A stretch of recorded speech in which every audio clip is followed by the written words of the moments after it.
Բարև ձեզ, դուք գիտեք, որ բոլոր թվերը գաղտնիքներն են, օրինակ 0-ն հին ժամանակ չի եղել,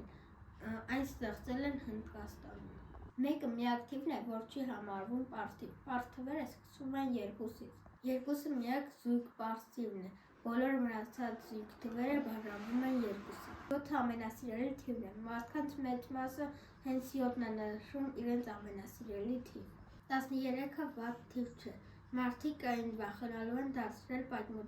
պատմությունների պատճառով։ Մաթեմատիկայում կան անսահման թվեր, թվերը երբեք չեն վերջանում։ Մարդիկ հաճախ ընտրում են զույգ թվեր, քանի որ զույգ թվերը ուղեղը ավելի հարմար է համարում։ Թիվ թախը տարբեր երկրներում տարբեր իմաստ ունի, որոշներում լավ, որոշներում վատ, քանի որ նրա արտասանությունը նման է մաղբարի։ Եթե հավանեցիր վիդեոն, ապա դիր լայք, սեղմիր բաժանորդագրվելու կոճակը, որպեսզի մենք շուտ հասնենք 100 բաժանորդի, և սեղմել զանգակի կոճակը։